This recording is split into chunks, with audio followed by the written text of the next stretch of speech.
In your hands, my fellow citizens, more than mine, will rest the final success or failure of our course.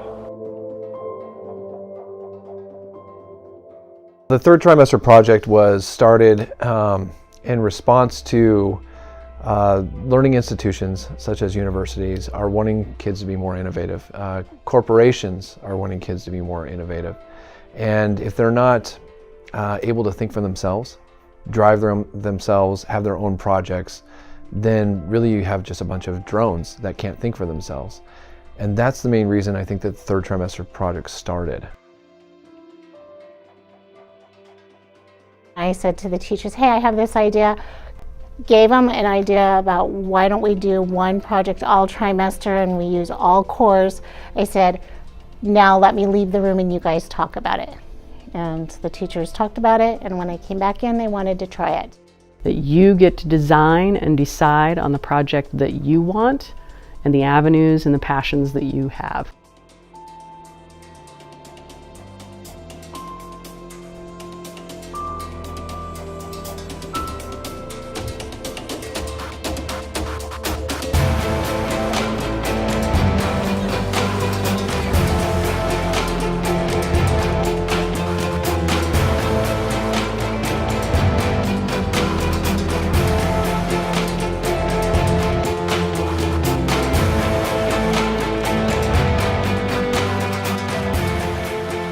Many of the kids chose to do a community service project that was aligned with their own interests, like the guys that did the hiking trail, the people that went to the hospital, they were thinking about nursing, psychology, working with patients.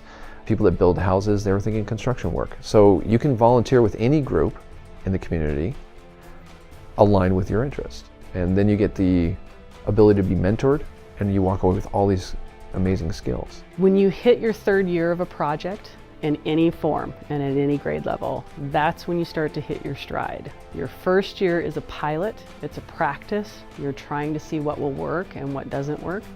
Your second year, you take your revisions and you start perfecting them, and then you're able to see what were the smaller things we didn't think about first year. So by the third year, you really have an opportunity to have some confidence in what you're doing, feel like you have engaged the students in the way that you want, and that you have the accountability not only for the students and their work, but also the accountability on what is the learning that's taking place.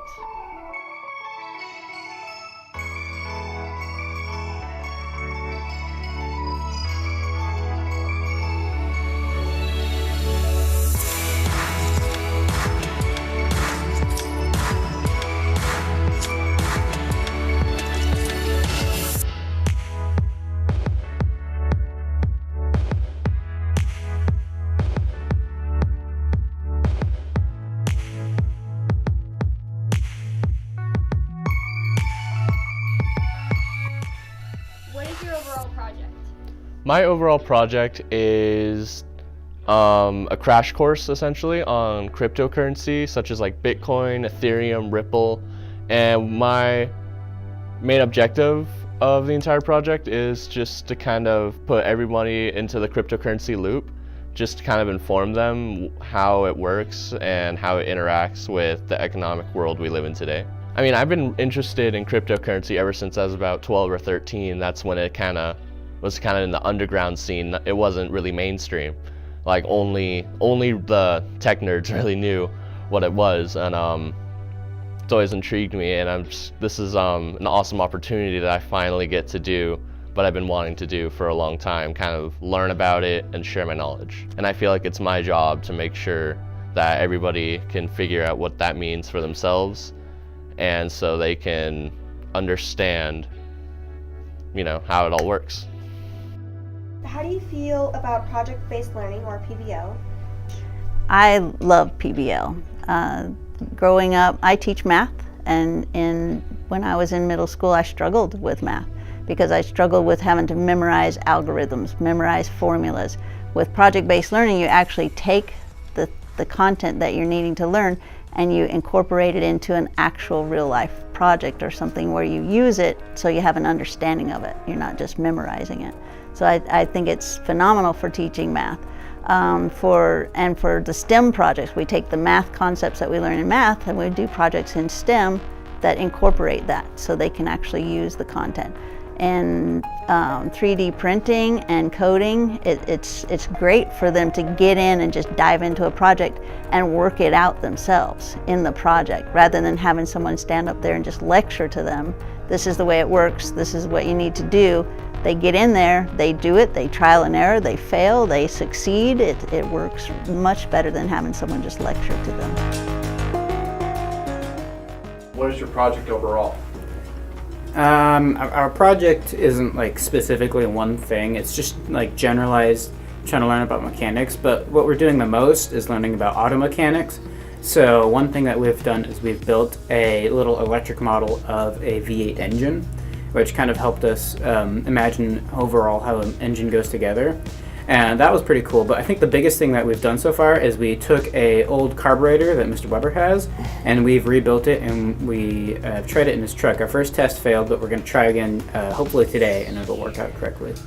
We chose to do this project because it was something we were all interested in, but mostly I was the one interested in this because this is what I would like to do because I'm interested in automotives.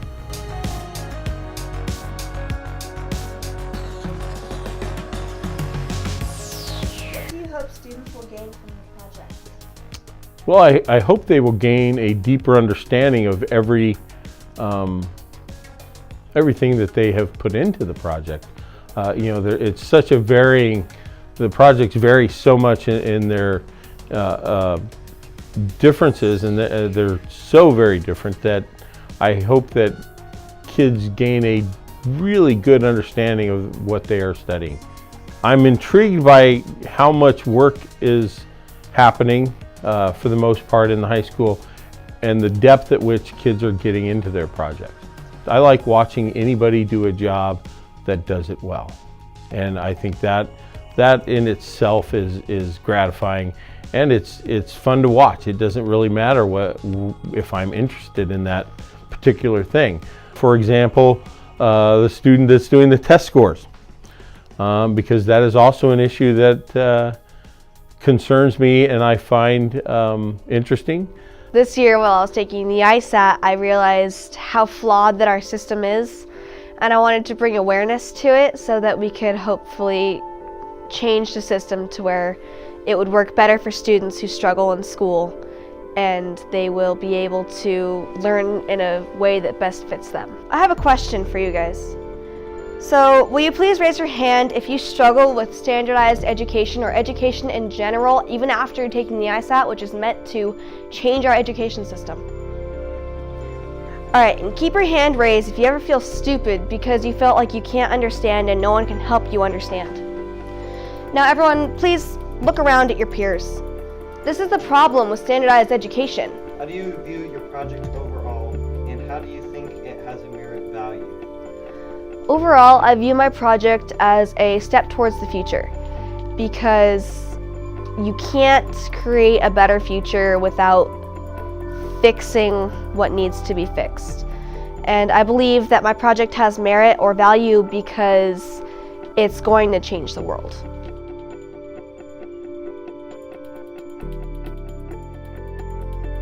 I hope to achieve to show people that I'm not all the person that everyone thinks I am. There's more to me than what people know, and a lot of times people who are like that, no one actually will accept it. And there's places I've been where certain channels have helped me cope with those situations, and I want to help others in that regard. I walk down the streets and I see garbage, and I don't like all that. I don't like to see litter on our roads. I am working with Yakira Jones and Brianna Stefani, and we are songwriting and recording CDs.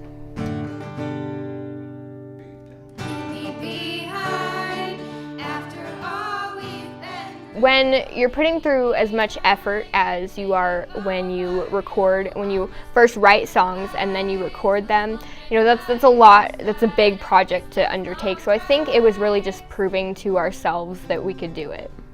Honestly, I just want to make people happy. If I can insert any amount of joy in somebody's day to make them have a better day, that's a job well done.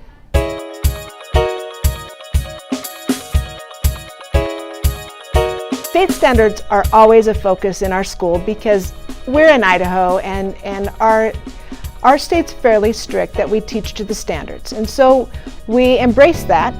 But what's happened over the past couple of years is we've given students a lot more liberties on what they want to learn. So for instance, with Ice Cubed, the students choose what project it is that they want to do, and then we try to help align the standards to their project. And then we'd sit down with them and say, okay, what are the standards that you want to master during this project? And can you master them during this project? And so the students and the instructors, mentor teachers, sit down and figure out which standards would work best for them to master.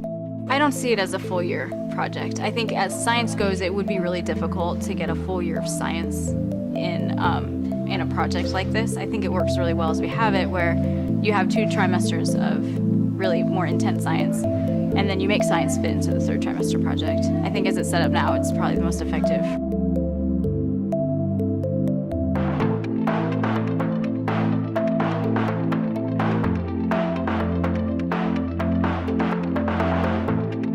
We like our kids to have freedom. We like our kids to learn what they want to learn. We are not a traditional school. We are a school based on truly loving our students, and so we are here to serve them the best that we can. And project-based learning is a way for each student to truly shine. If you want to learn about how to reenact the Renaissance, then you can do that and get credit for it. If you want to go pick up garbage on the side of the road because pollution really bothers you, well then you can do that and get credit for it and learn a lot along the way. If you want to write a short story and get published, do it. And don't let us hold you back. We're just here to help you.